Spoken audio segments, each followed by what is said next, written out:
오늘 구원이 이 집에 이르렀으니 이 사람도 아브라함의 자손이로다. 인자가 온 것은 잃어버린 자를 찾아 구원하려 함이니라. 자비하신 하나님, 오늘도 이 예배 자리로 우리를 불러주시니 감사합니다. 한 영혼을 귀히 여기시는 주님의 마음을 우리에게 주시고 사람의 마음 깊은 곳에 있는 영혼의 갈급함을 보는 눈을 열어 주옵소서. 이 자리에 모인 우리를 복음의 통로로 세워지게 하시고 우리의 말 한마디, 시선 하나에 주님의 사랑이 담기게 하여 주시옵소서.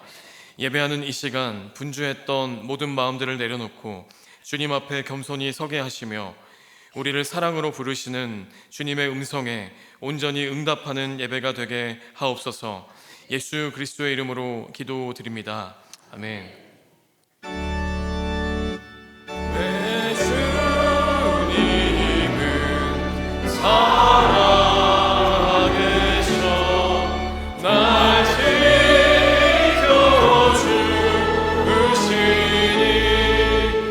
그 큰 사랑 인하여서 나 자유 얻었네. 나의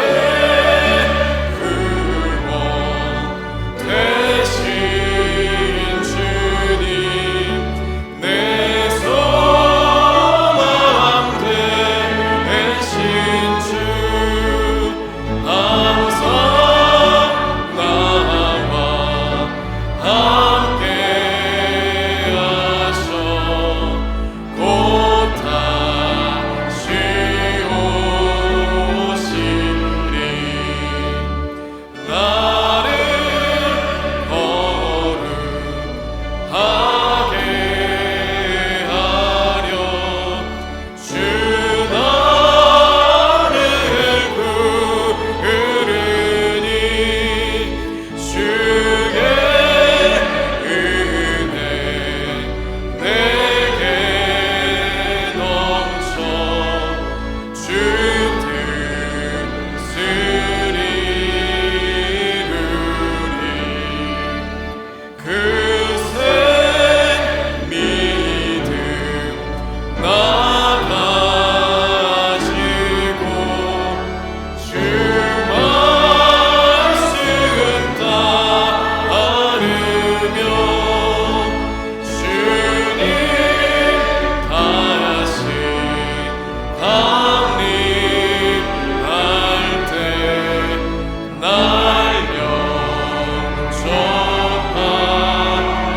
영접하시니. 아멘.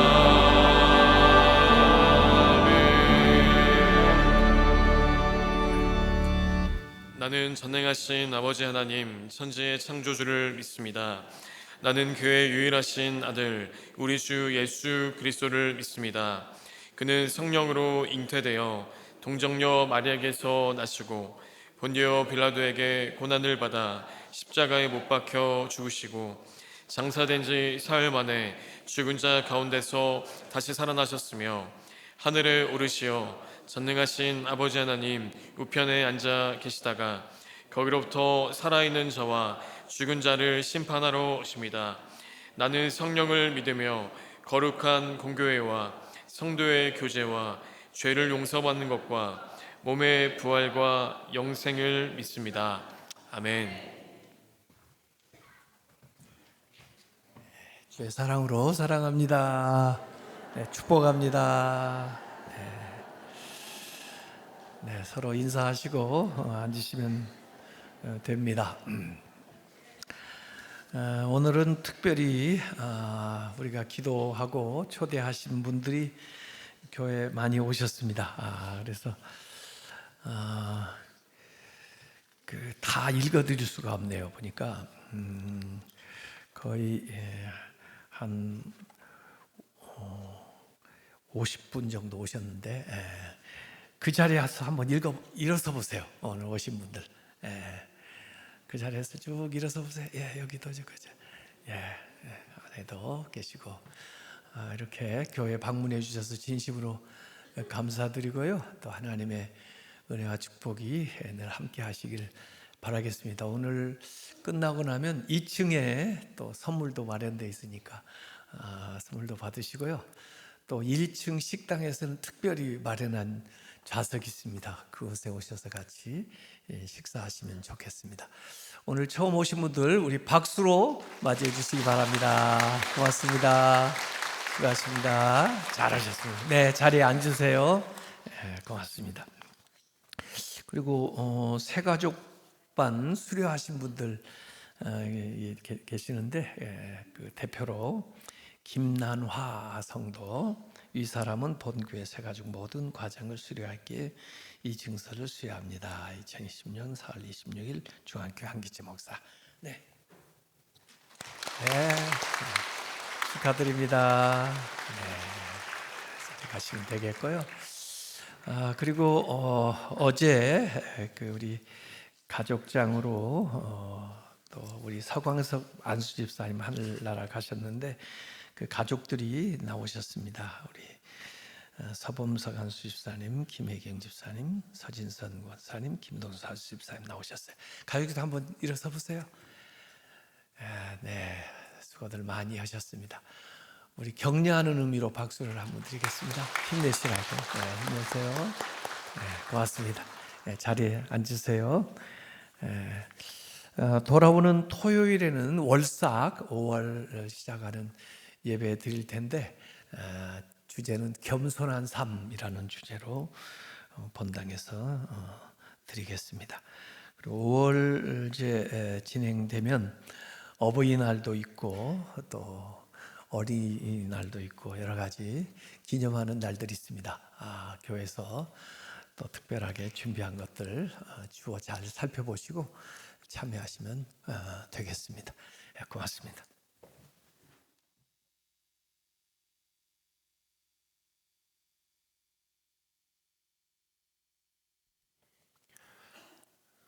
사랑과 은혜의 하나님, 우리의 참 소망이시여 빛이 되시는 주님 감사합니다. 천지 만물을 지으시고 운행하시며 변함없는 사랑으로 우리들을 돌보아 주심을 감사드립니다. 지금까지 지내온 모든 것이 주님의 은혜입니다.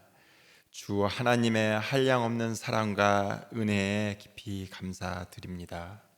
매일매일 우리의 삶 속에서 늘 동행하시며 우리들을 온전히 지켜주시고 이렇게 예배의 자리로 인도하여 주심을 감사드립니다. 특히 지난 한 달 동안에 우리 성도들의 기도를 들으시고 우리의 가족, 친구, 이웃들을 오늘 블레싱 투 31 초청주일에 함께 인도하여 나오게 하심을 감사드립니다. 이 시간 영과 진리로 드리는 예배가 되게 하시고 우리 모두 기쁨으로 찬양과 경배를 드리게 하여 주시옵소서. 성령님께서 함께하여 주시옵소서. 주님 감사합니다. 우리 중앙교회를 축복하여 오랜 세월을 성결교단의 어머니 교회로서 지켜주시고 은혜 내려주심을 감사드립니다. 이제 우리 중앙교회가 창립 120주년을 준비하며 그리스도 중심 성경 읽기를 모든 성도들과 함께 하고 있습니다. 성령님께서 함께 하여 주시고 우리 모두 예수 그리스도를 읽고 예수 그리스도의 삶을 살 수 있도록 도와주시옵소서. 우리가 오직 주님 말씀에 의지하며 살게 하시고 이 어지러운 세상에서 빛과 소금이 되어 그리스도인으로서의 삶을 살아가게 하여 주시옵소서. 주님께서 허락하신 하루하루가 우리에게 축복이며 은혜임을 잊지 않게 하시고 모든 것을 감사함으로 은혜로 받으며 겸손한 삶을 살게 하여 주시옵소서. 주님, 우리 대한민국을 축복하여 주심을 감사드립니다. 이 나라 이 민족을 사랑하시어 이 땅을 온전히 지켜주시고 세계 10대 경제대국으로 세워주시고 지켜주심을 감사드립니다. 그러나 세상은 점차 전쟁과 내전으로 혼란한 세상이 되어가며 또한 강대국들이 각기 자국의 이권과 패권을 위해 전쟁과 도발을 일으키고 있습니다. 이로 인하여 우리나라를 포함하여 전 세계가 경제적 혼란과 어려움에 직면해 들어가고 있습니다. 주님, 하루빨리 미국과 이란, 이스라엘 등 중동의 분쟁을 종식시켜 주시고 하회와 화합으로 안정시켜 주시옵소서. 이 전쟁으로 고통받는 많은 선량한 이들을 위로하여 주시옵소서. 또한 우크라이나와 소련의 전쟁은 벌써 4년째 이어오며 끝을 모르는 상황이며 미얀마의 내전은 우리의 기억에서 사라져가고 있는 상황입니다. 주님, 지구촌 곳곳에 전쟁과 분쟁을 하루빨리 종결시켜 주시고 고통받는 나라와 국민들을 불쌍히 여겨 주시옵소서. 그들의 삶을 회복시켜 주시옵소서. 오늘도 교회를 위해, 예배를 위해 보이지 않는 곳에서 봉사하는 그 손길 위에 하나님의 은혜와 축복을 내려주시고 항상 주님에 대한 소망으로 정성껏 준비한 임마누엘 찬양대의 은혜로운 찬양을 기쁘게 받아 주시옵소서. 듣는 모든 이에게 은혜가 되게 하시고 우리 모두의 고백이 되게 하여 주시옵소서. 항상 주님을 위해, 교회를 위해 기도하시는 우리 한기채 목사님의 영육을 항상 지켜주시고 축복하여 주시옵소서. 이 시간 나무는 희망이 있다는 제목으로 주님의 말씀을 전할 때 우리 모두 은혜 받는 시간이 되게 하여 주시옵소서. 이 모든 것을 우리를 구원하신 주 예수 그리스도 이름으로 기도드립니다. 네.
주시는 하나님의 말씀은 욥기 14장 7절에서 15절까지의 말씀입니다. 한 절씩 교독하여 읽고 마지막 절을 함께 읽겠습니다. 나무는 희망이 있나니 찍힐지라도 다시 움이 나서 연한 가지가 끊이지 아니하며 그 뿌리가 땅에서 늙고 줄기가 흙에서 죽을지라도 물 기운에 움이 돋고 가지가 뻗어서 새로 심은 것과 같거니와 장정이라도 죽으면 소멸되나니 인생이 숨을 거두면 그가 어디 있느냐. 물이 바다에서 줄어들고 강물이 잦아서 마름같이 사람이 누우면 다시 일어나지 못하고 하늘이 없어지기까지 눈을 뜨지 못하며 잠을 깨지 못하느니라. 주는 나를 수월에 감추시며 주의 진노를 돌이키실 때까지 나를 숨기시고 나를 위하여 규례를 정하시고 나를 기억하옵소서. 장정이라도 죽으면 어찌 다시 살리까. 나의 모든 고난의 날 동안을 참으면서 풀려나기를 기다리겐. 함께 있습니다. 주께서는 나를 부르시겠고 나는 대답하겠나이다. 주께서는 주의 손으로 지으신 것을 기다리시겠나이다. 하나님의 말씀입니다. 아멘. 말씀대로 살겠습니다.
세상에 그 생물 가운데 가장 오래 사는 것이 무엇인가? 어떤 분들은 그 거북이가 오래 생존한다고 그래요.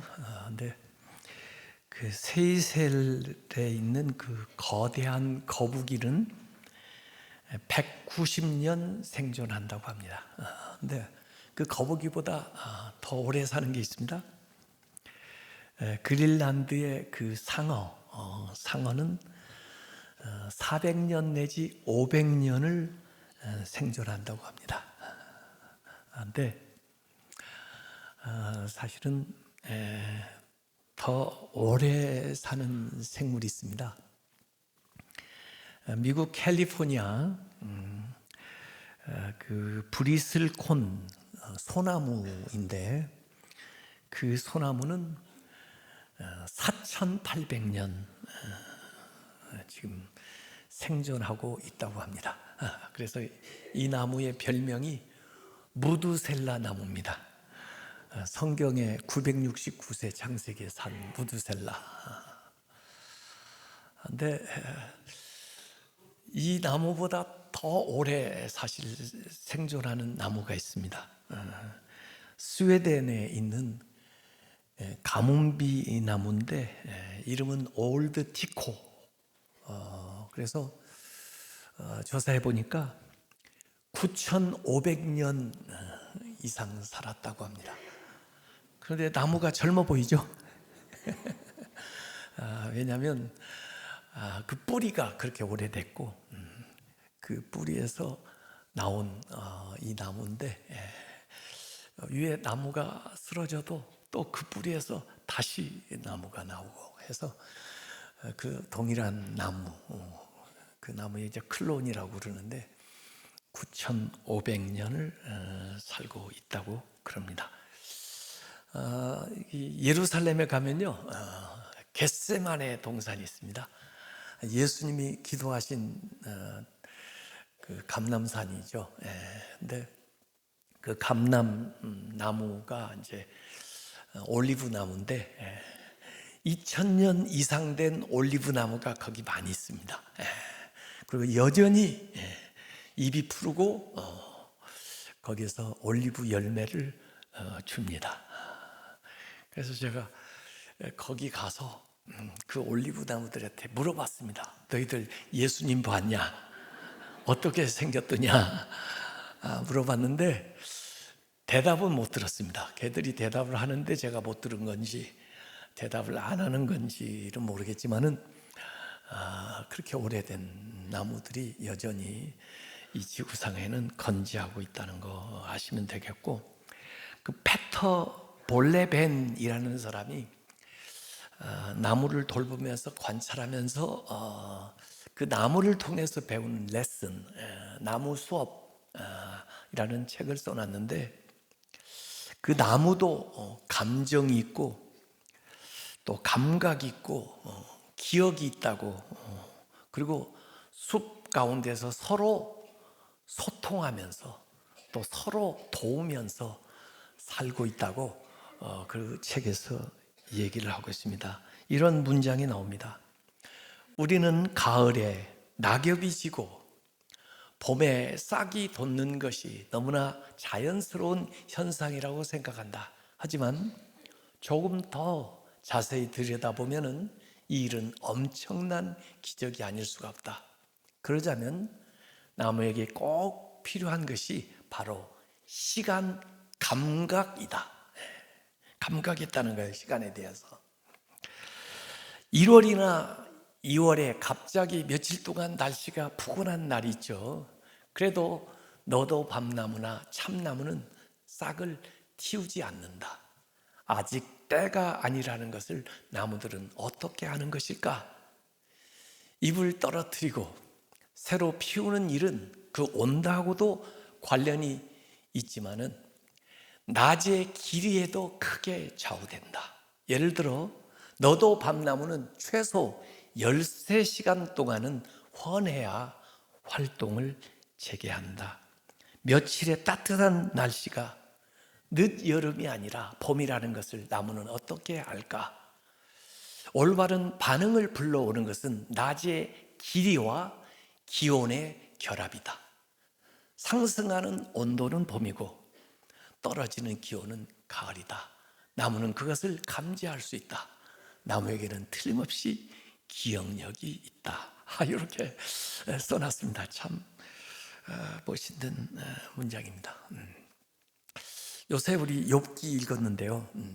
욥이라는 사람은 인간으로 말하면 정말 하나님이 인정할 만큼 의로운 사람이었습니다.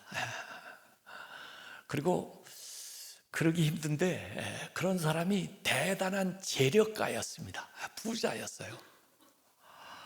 당연히 좋은 친구들, 대단한 친구들 많이 있었고요.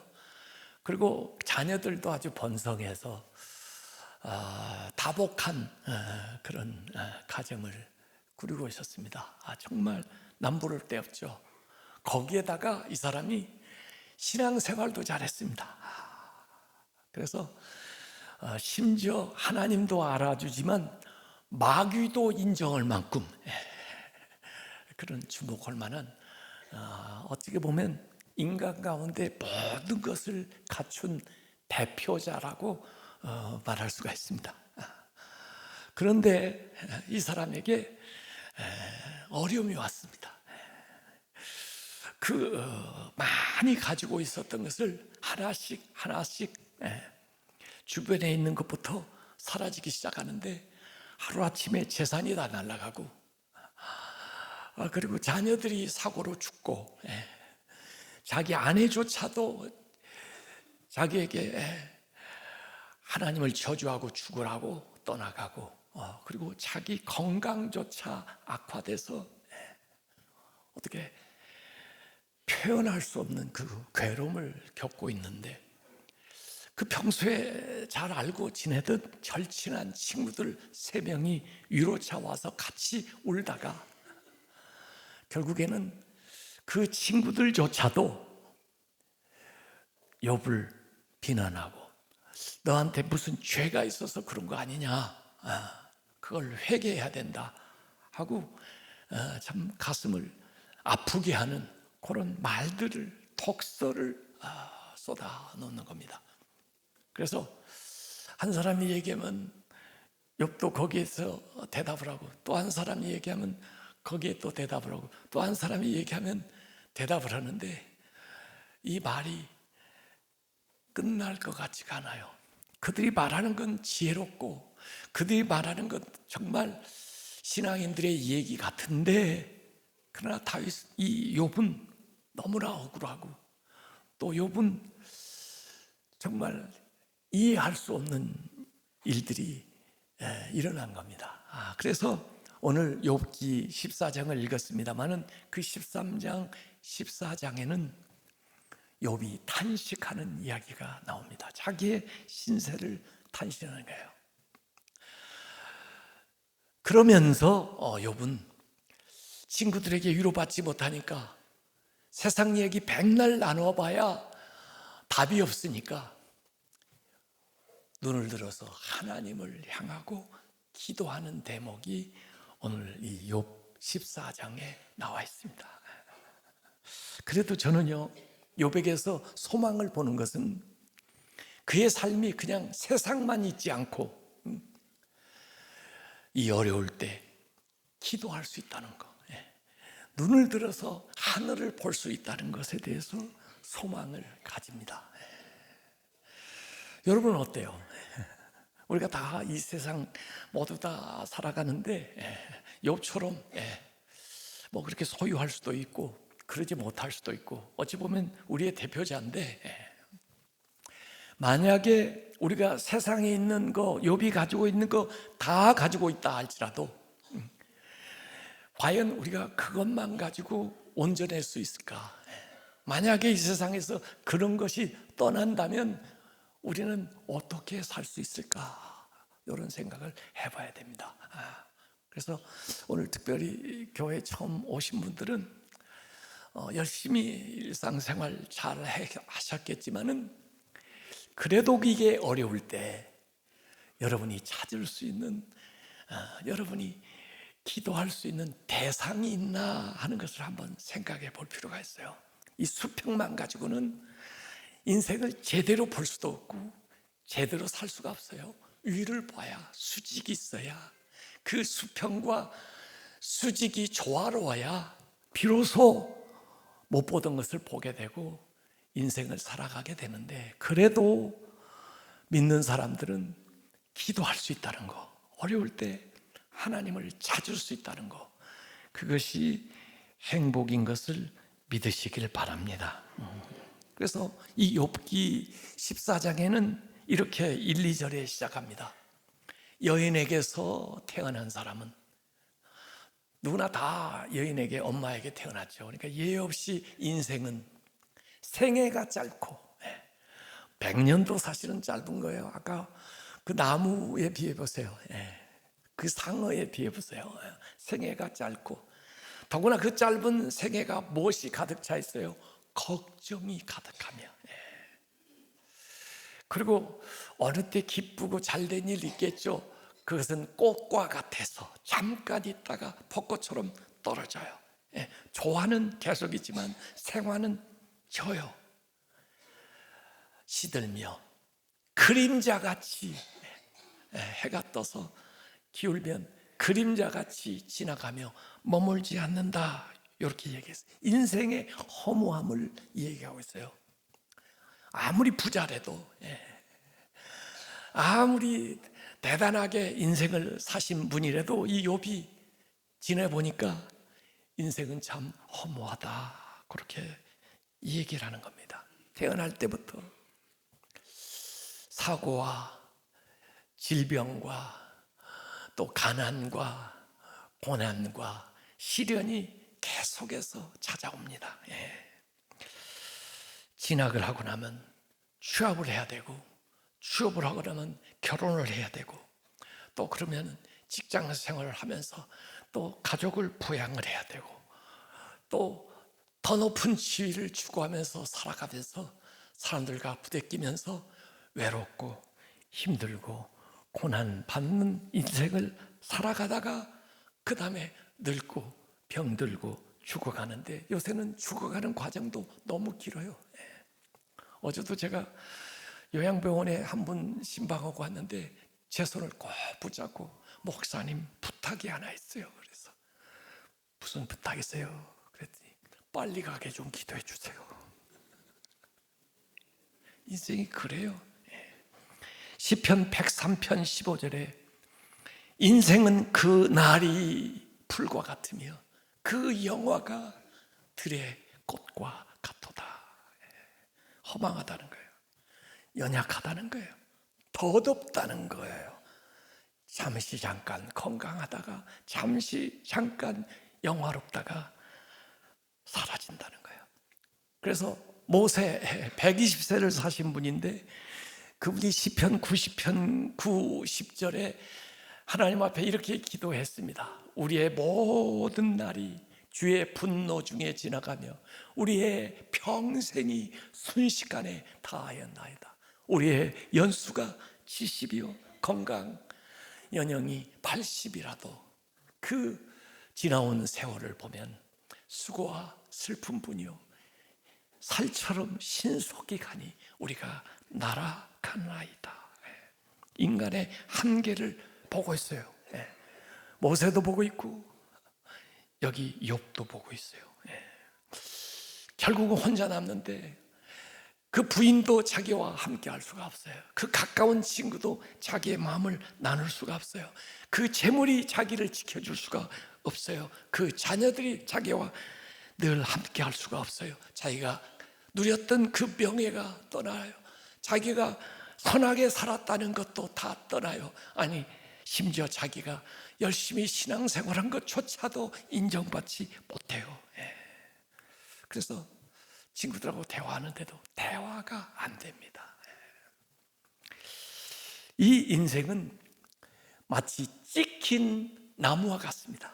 나무가 찍힌 거죠. 건강이 꺾이고 관계가 끊기고 일이 막히고 이루어놨던 것들이 허물어지고 자녀도 떠나고 아내도 떠나고 친구도 떠나고 나무가 지킨 거예요. 그래서 욥기 오늘 14장 10절에도 그러나 튼튼한 남자라도 죽으면 사라집니다. 사람의 숨이 끊어지면 어디서 그를 찾겠습니까? 하고 질문하고 있어요. 그래서 인간이 희망이 없는 것처럼 보여요. 인간의 희망이 도대체 어디 있습니까? 그것이 얼마나 갑니까? 이렇게 얘기하는 거예요. 그래서 이 욥은 인생 중년의 한계의 상황에 딱 봉착했습니다. 삶의 무의미, 내가 사는 게 무슨 의미가 있나? 삶의 무능력, 내가 갖춘 권력과 재물과 인격이 무슨 소용이 있나? 인생에 대한 무지, 내가 지금까지 공부하고 안다고 하는 것이 도대체 나한테 무슨 의미가 있나 하는 이 한계 상황에 딱 봉착한 겁니다. 여러분, 대부분의 사람들은요 아직도 자기 한계를 모르고 있어요. 그래서 자기 자신을 믿고 살죠. 그게 우상이에요. 자기 재물을 믿고 살죠. 자기 권력을 믿고 살죠. 그게 영원할 줄 알아요. 아직 뭘 모르는 겁니다. 아직 덜 산 거죠. 철이 안 든 거예요. 네, 이 욥처럼 어느 순간에 그 한계를 경험을 하게 됩니다. 스스로 경험하든지 남의 일을 통해서 경험하든지 그렇지 않으면 깨닫든지 그게 있어야 됩니다. 그래야 그 한계를 넘어갈 수 있는 지혜와 능력을 얻게 되는 거죠. 어찌 보면 그것이 사실 그때부터 신앙생활이 시작되는 거예요. 우리의 한계 때문에 신앙생활이 있는 거예요. 그러지 않으면 그냥 세상살이 하고 끝나는 건데 자기 한계를 모르고 결국 죽으면서 내 한계가 여기구나 그제서야 깼는데 때는 늦으리. 늦습니다. 그래서 사람들에게서 책에서 어디에서 답을 못 찾으니까 오늘 욥이 자연 만물을 보는 겁니다. 자연 만물. 하나님은요 자연 만물을 통해서 우리에게 계시해요. 성경만 통해서 말씀하는 게 아니에요. 성경 이전에 자연 만물을 통해서 우리에게 알게 해줘요. 인생의 이치를. 그런데 특별히 나무를 보면서 야 그래도 나무는 희망이 있다 이렇게 얘기를 하고 있는 거예요. 자연은 순환하고 봄, 여름, 가을, 겨울. 나무도 죽은 것 같았는데 겨울 지나고 봄에 싹을 틔우고 꽃을 피우고 그리고 열매를 맺고.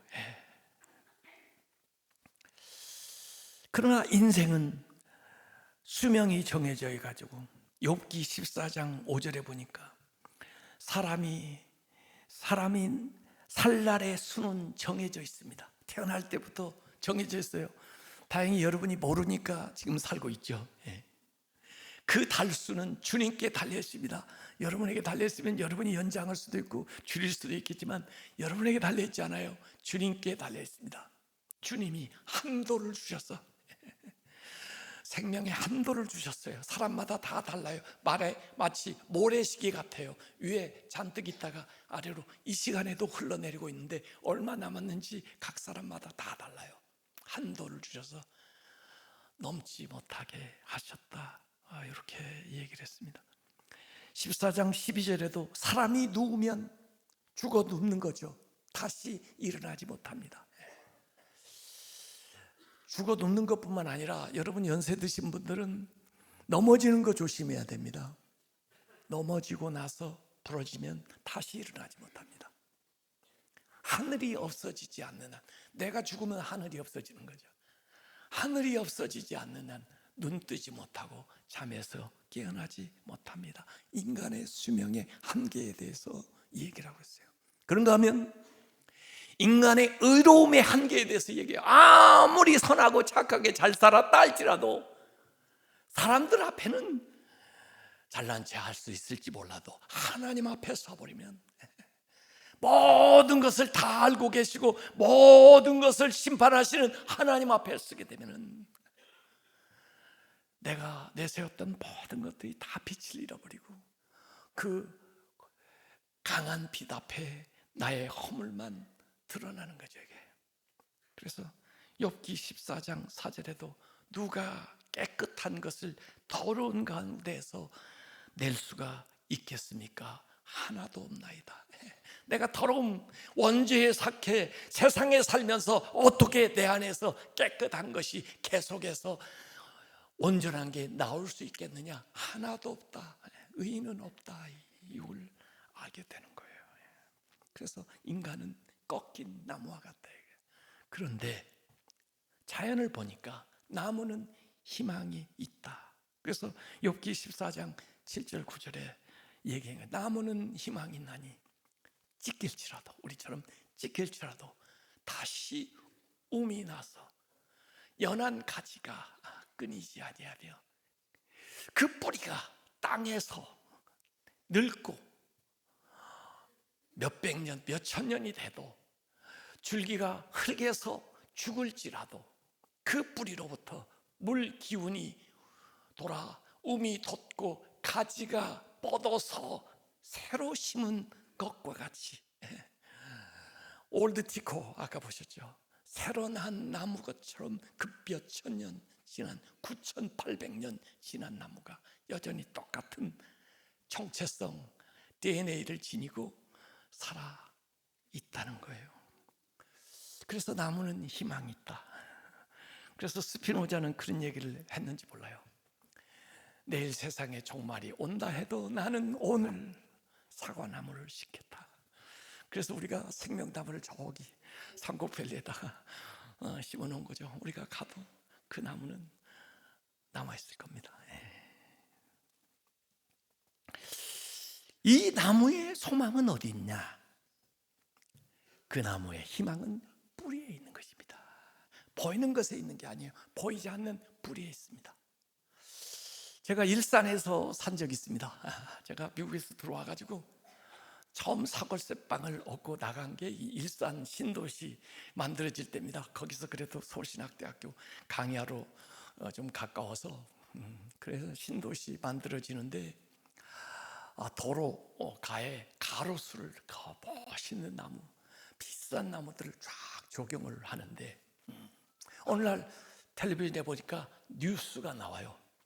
그 비싼 거 가져다가 심었는데 나무가 잘 살지를 못하고 한 달 좀 지났더니 점점 마르고 죽어가는 거예요. 그래서 나무도 링거 많습니다. 링거를 갖다가 하고 좋은 토양을 갖다가 뿌려주고 그런데도 되살아나지를 못하고 또 죽어가는 거예요. 그래서 할 수 없이 기중기를 동원해 가지고 그 거대한 나무를 가로수를 뽑아봤습니다. 이렇게 샘플로 뽑아봤더니 아마 먼 데에서 거기까지 이동할 때 뿌리에서 흙이 떨어지지 말라고 고무 밧줄로 뿌리 부분을 동여맸는데 여기에 와가지고 구덩이를 파놓은 데다가 그 무거운 나무를 덕덕 이제 놓고 갔는데 심는 사람들이 그 밧줄을 잘라내고 그 다음에 흙을 덮어야 되는데 그냥 있는 상태에서 지지해서 흙을 덮고 지지대를 만들어주고 갔는데 그날 심은 나무가 다 똑같이 다 죽어버린 겁니다. 그래서 다시 뽑아가지고 그걸 교체해야 된다는 뉴스를 봤어요. 나무의 생명은, 나무의 소망은 어디 있습니까? 뿌리에 있습니다. 뿌리가 뻗어 양분을 받으면 비록 이파리가 없어도 그 나무가 겨울이 돼도 견뎌내면서 결국은 가지가 나오고 그 다음에 이파리가 나오면서 살 수가 있는 거죠. 우리 인간은 어디에 뿌리가 있습니까?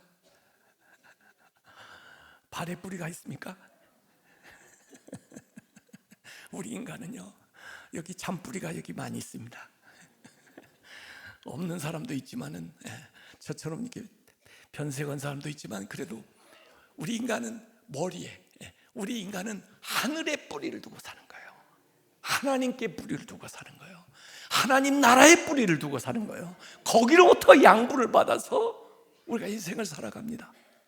그래서 잠언 4장 23절에 보면은 세상에 지켜야 될 게 많아요. 돈도 지켜야죠. 건강도 지켜야, 명예도 지켜야 돼요. 사업도 지켜야 되지만 그 지킬 만한 것 중에 내 마음을 지켜라. 왜? 그 마음이 뿌리기 때문에, 그 마음에서부터 생명이 시작되기 때문에 그 마음에 주님을 모셔야 돼요. 하나님을 모셔야 돼요. 우리 인간의 마음에 하나님의 자리를 다 만들어 놨어요. 그런데 그 마음에 하나님을 모시기 전에는 그 자리가 비어 있어서 허무한 거예요. 인생이 아무리 먹어도 허한 거예요. 아무리 가져도 왜 부족한 거예요. 왜? 하나님의 자리가 비어 있어서 그 마음에 하나님 모셔야 돼요. 그게 하늘의 뿌리를 내리고 살아가는 겁니다. 그래서 나무는 뿌리, 땅에 뿌리를 내리는 것으로 희망이 있듯이 우리의 사람은 하늘에 뿌리를 내릴 때만, 하나님 나라에 뿌리를 내리고 살아갈 때만 이 세상에서 진정 소망 있는 삶을 살게 된다는 것입니다. 욥도 어떻게 보면은요, 인간 가운데서는 가장 그리스도 예수에 가까운 사람이에요. 예수님 의로우신 분이잖아요. 우리를 구원하러 오신 분이 아니에요. 예수님은 의롭지만 고난을 받으신 분이잖아요. 세상에 정말 있을 수 없는 고난의 극한 상황까지 가신 분이 예수님이잖아요. 억울한 일 당하셨잖아요. 욥이 예수님과 가장 근사한 사람입니다. 그래서 이사야서 53장 고난받는 종의 노래가 있는데, 그것은 욥을 보여주기도 하고 그 이야기는 메시아 예수 그리스도를 우리에게 보여주는 얘기인데, 그 예수님이 지신 그 십자가는 잘린 나무입니다. 꺾인 나무예요.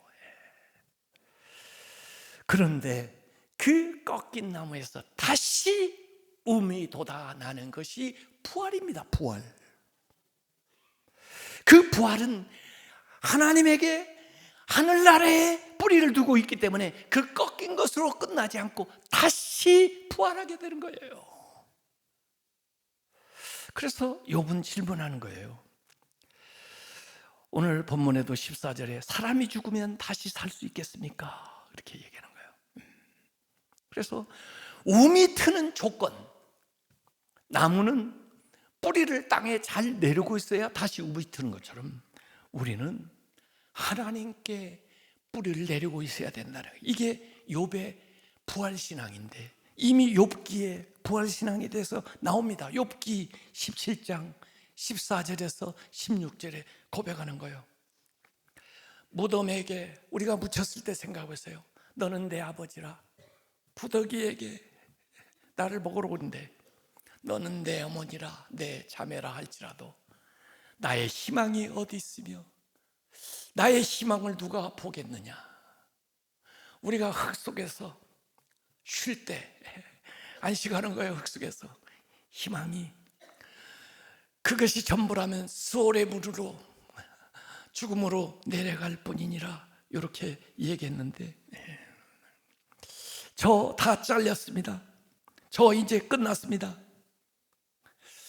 저 나무를 보고 얘기할 때 나무가 뿌리가 있잖아, 끝난 게 아니야 한 것처럼 하나님께서는 너에게도 뿌리가 있잖아. 십자가를 봐.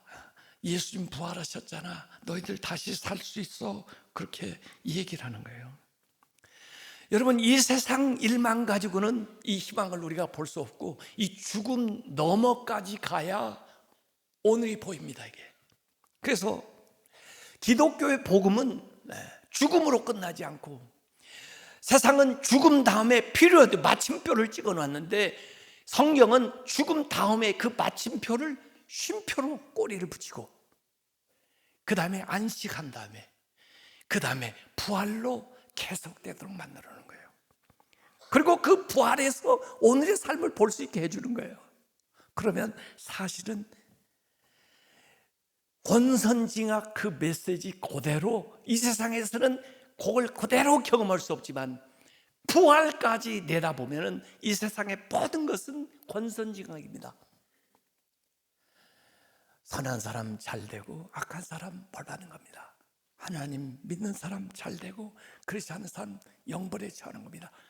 그래서 이 세상에서 유일하게 인생을 해피 엔딩으로 마무리할 수 있는 사람은 예수 믿는 사람들입니다. 하나님 안에 있는 사람들입니다. 그들은 마지막이 하나님 나라, 하나님의 품이기 때문에.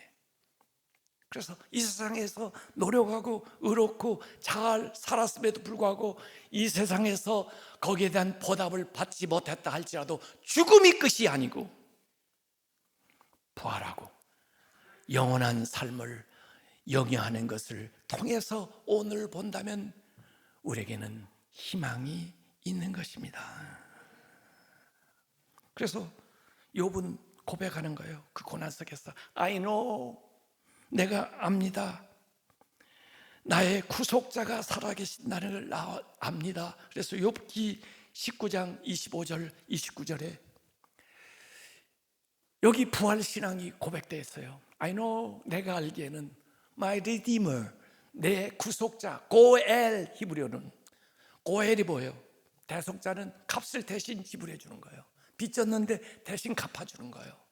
나의 대속자가 살아계시니 마침내 그가 땅 위에 서실 것이라.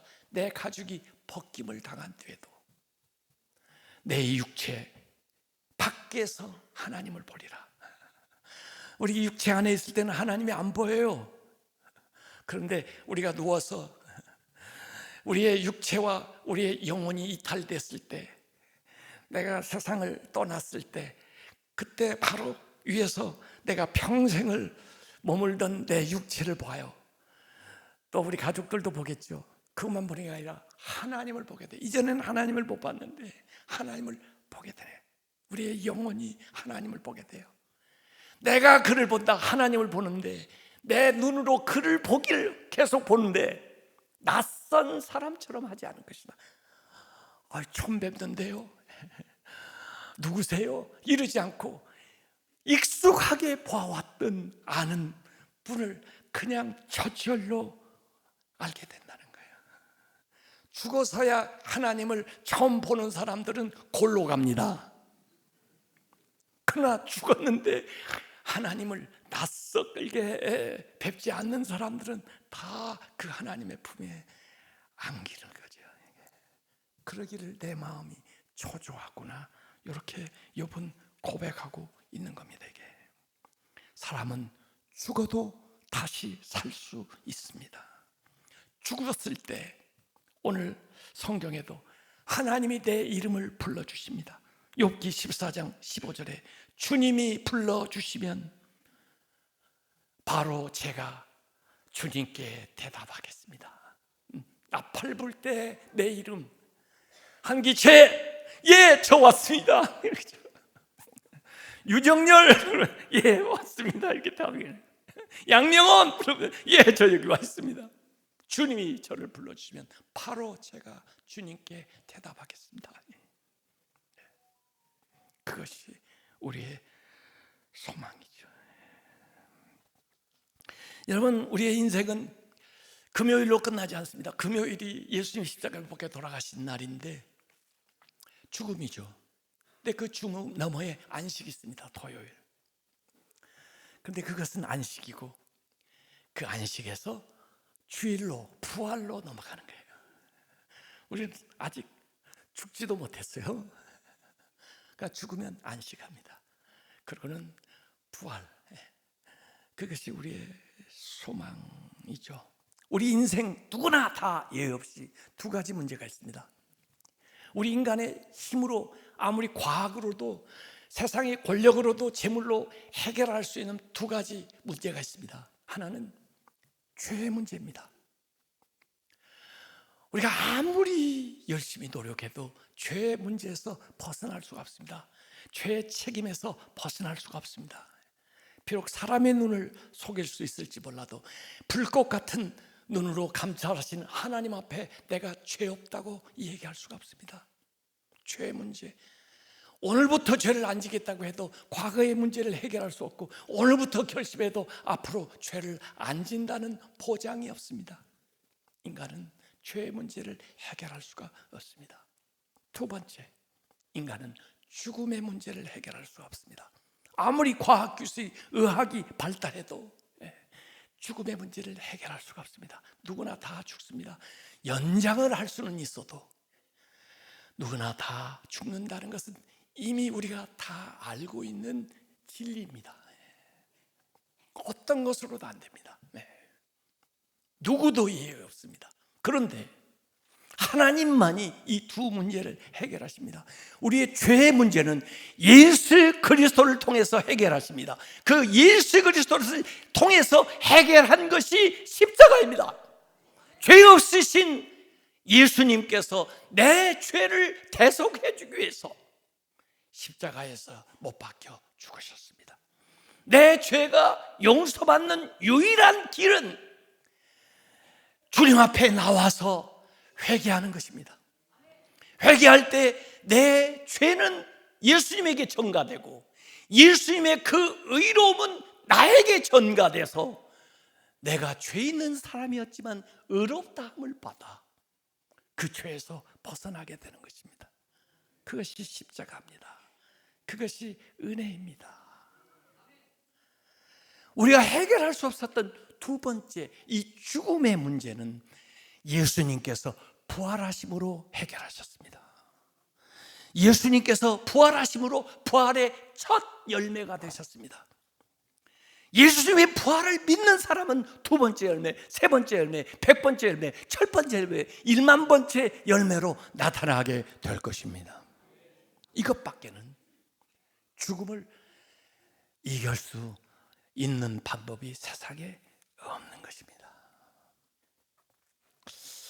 나무 얘기로 시작했으니까 제가 나무 얘기로 마치려고 생각을 하고 있는데, 우리나라 국민 화가라고 하면 그 박수근 씨, 저는 박수근 씨 그 화가를 너무너무 좋아합니다. 그분은 우리나라에 아주 격동기를 다 보낸 분입니다. 일제 강점기 그리고 6.25 그때 월남하신 분이죠. 그분은 12살 때 밀레의 그 만종을 보고 화가가 되겠다는 꿈을 키웠는데 너무나 가난해서 초등학교도 제대로 나오지를 못하고 그림 공부를 누구한테 배우지를 못했습니다. 그래서 독학했습니다. 화보집 갔다가 보고 그리면서. 같은 시대에 활동했던 사람 이중섭이라는 대단한 화가가 계신데 그분은 일본 유학까지 다녀오셨지만은 이 박수근은 독학해서 국전에 출품해가지고 거기에 당선돼야만 자기 존재 이름을 좀 알릴 수 있는 그런 사람인데, 너무 가난하고 생계가 어려우니까 미군 그 PX의 그 초상화 그 스카프나 이런 데다 기념으로 그려주고 근근히 생활하는 그런 그 당시에 좀 천하게 말하면 화쟁이 이런 역할을 했던 사람입니다. 그래가지고 그분이 거처를 마련한 게 이 창신동입니다. 창신동. 이 창신동이 대단한 동네예요. 박수근 씨뿐 아니라 백남준 씨도 이 창신동에서 나왔어요. 그래서 다른 사람들은 뭐 거창한 화실이 있지만은 이 박수근은 자기 마루가 화실입니다. 그래서 그 아내하고 아이들하고 주로 이 박수근의 그림은요 특징이 있습니다. 그냥 딱 봐도 박수근 그림을 알 수 있는 게 뭐냐면, 이분은 주로 돌을 갈아 놓은 것처럼 그런 이 재질의 질감을 이렇게 표현해요. 그러니까 여러 차례 덧칠을 해가지고 그게 이렇게 드러나게, 그러면서도 따뜻한 느낌을 주는데, 이분이 주로 많이 그린 게 여자들입니다. 남자는 별로 안 그리고 매일 남자들은 그냥 뭐 놀고 뭐 그러니까 여자들 부지런하게 어려운 가운데 가정을 꾸려나가는 그 여인들의 그림을 그리는데, 주로 모델 못 구하니까 자기 부인을 많이 그려놨고 자기 애들을 많이 그려놨어요. 그래서 이분의 그림에는 여자가 많이 나오고, 그 다음에 이분의 그림에 많이 등장하는 건 나무입니다. 나무를 항상 그려요. 그랬습니다. 근데 이 박완서라고 하는 아주 여러분이 잘 아시는 작가가 있죠.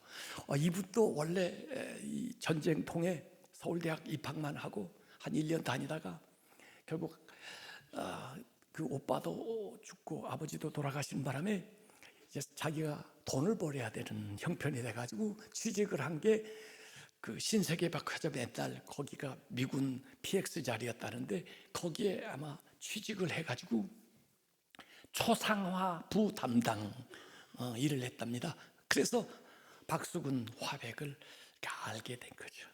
처음에는 그냥 보통 그 간판 그리는 사람인 줄 이렇게 생각했는데 알고 볼수록 과묵하시지만은 실력 있는 분이에요. 그래서 그를 존경하게 됐는데 결국 이 박수근 씨가 51세 그래도 비교적 젊은 나이에 돌아가셨어요. 그 돌아가셔서 6.25 전 돌아가신 다음에 좀 죄송한 얘기지만 그 화가들은 죽어야 그림값이 올라갑니다. 왜? 더 이상 못 그리니까 희소성이 생기잖아요. 어쨌든 6.25 전을 여는데 이 박완서 씨가 그 6.25 전에 갔어요. 사실 그 미망인 김복순 여사는 전도사님입니다. 김복순 전도사예요. 그리고 이 박수근 씨도 독실한 크리스찬이에요. 근데 거기 가서 감명을 받아가지고 와서 이 박완서 씨의 첫 번째 장편 소설을 쓴 글이 남옥입니다. 이 남옥의 글은 자기 옛날에 일하던 그 모습 이경이라는 사람으로 거기 얘기하고 이 박수근 씨는 오키도라고 하는 그 화가로 여기 등장을 시켜서 실제 경험했던 것들을 소재로 해가지고 남옥이라고 이렇게 이름을 지었는데 그 이유가 있어요. 자기가 처음에 옛날에 그 박수근 씨 그림을 볼 때는 뭐 이렇게 고목을 많이 그려놨나, 어떤 때는 화면 거의 3분의 1을 차지할 정도로 이렇게. 저는 이게 박수근 씨 그림을 보면 방고호가 생각나요. 방고호도 그렇게 나무를 많이 그리고 그랬는데 그 화풍이 비슷한 것 같아요. 다르면서도. 근데 그렇게 생각했는데 그 6.25 전에 가서 딱 볼 때 이게 고목이 아니고 나목이었구나 이렇게 생각해요. 고목하고 나목이 어떻게 달라요? 고목은 죽은 나무예요. 오래된 나무지만 나목은 벌거벗은 것 같지만은 이 겨울에 생존하기 위해서 떨어뜨리는 거예요. 스스로 다 벗는 거예요. 그리고 그 엄동설한을 견뎌내는 거예요. 그리고는 뿌리가 살아있기 때문에 그 봄에 다시 싹을 틔우는 희망이 있는 거예요. 그 희망으로 벗어내는 거예요. 그래서 그 그림을 보면서 이게 대한민국이야. 이 근대사의 그 어려운 일을 겪어낸 우리 대한민국 백성들이야. 아니 이게 바로 박수근이야. 본인을 그려놓은 거야. 본인의 자화상이야. 그걸 깨닫게 돼. 그래서 그 사람이 그 박완서가 남옥에 이런 문장을 써놨습니다. 거기 아까 나무와 여인들 그 그림을 보고 감상을 그 소설에 이렇게 써놨어요.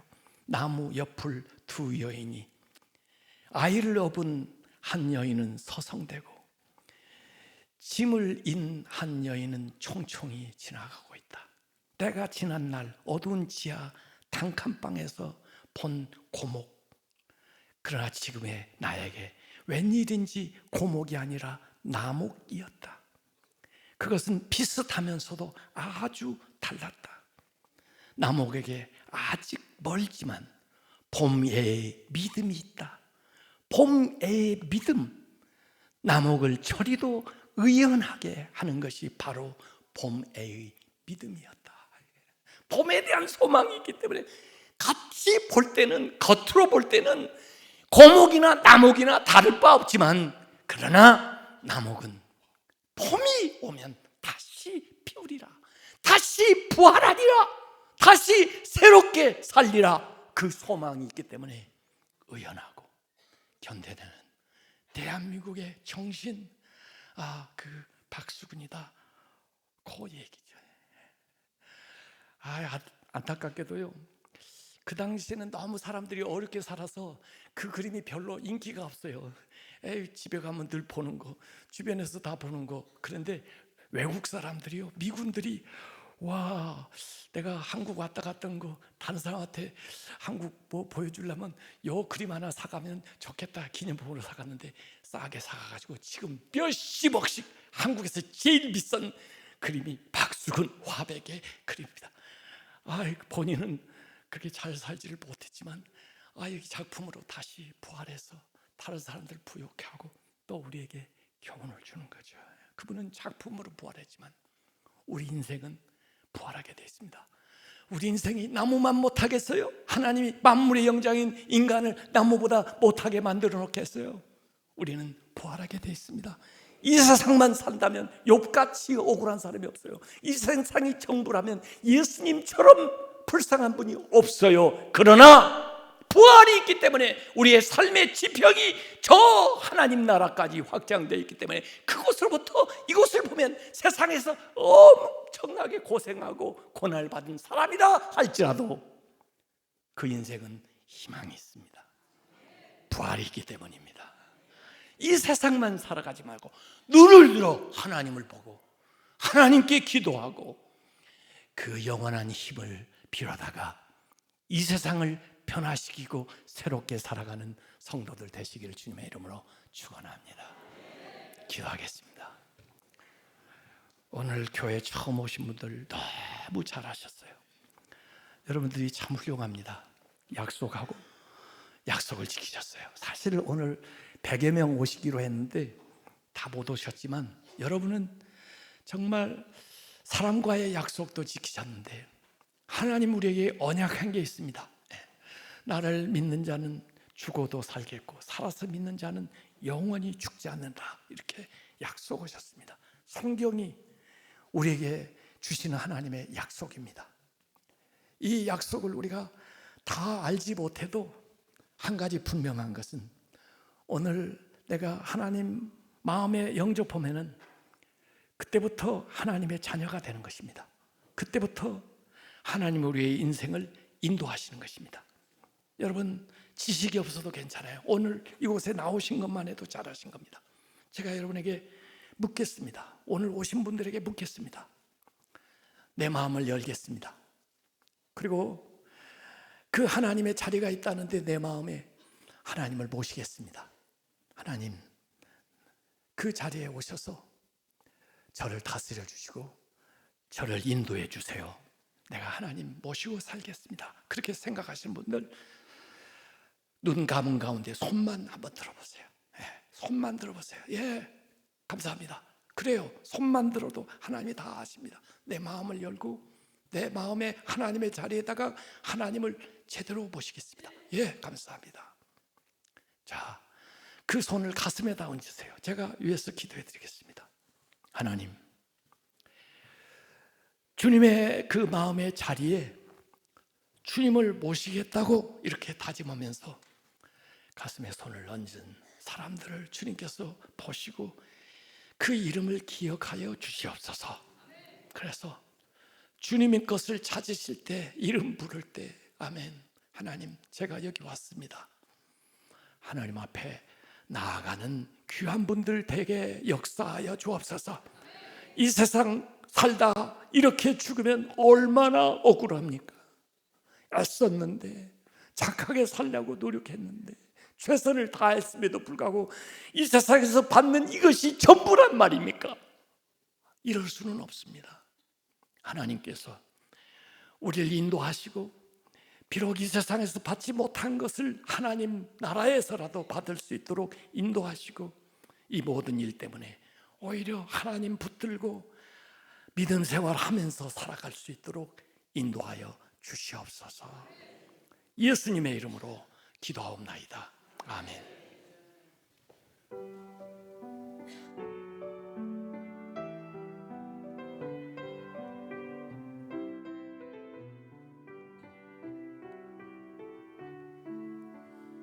왜 슬퍼하느냐 왜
너의 하나님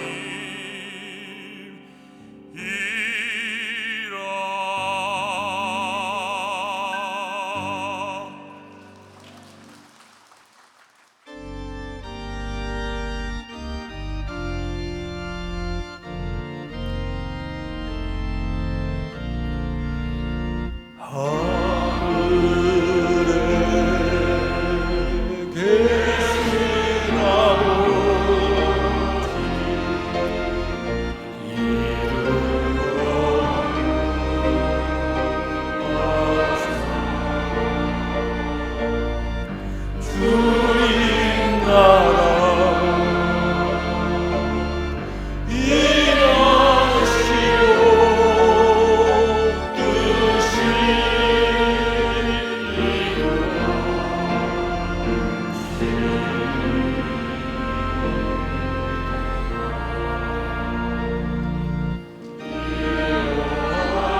아버지 집에 왔습니다. 주님께서 저희들을 품어 주시옵소서. 저희들이 부족하지만은 하나님 앞에 감사하는 마음으로 귀한 예물들 드립니다. 주님께서 기쁘게 받아주시고 저희 삶에 필요하고 부족한 거 아시오니 주님의 은혜로 육신에 건강 주시고 마음에 평안 주시고 가정에 행복 주시고 하는 모든 일들 형통하게 해 주시옵소서. 특별히 오늘 주 앞에 나온 하나님의 사람들 붙드셔서 주님이 목자가 되어 주셔서 이 세상에서 부족한 거 없도록 주님의 은혜 안에서 살게 하여 주시옵소서. 이제는 우리 주 예수 그리스도의 은혜와 하나님 아버지의 그 크신 사랑과 성령님의 감동 감화 역사하심이 이렇게 믿는 저희들에게 이제부터 영원히 함께 하옵시기를 간절히 축원하옵나이다. 아멘.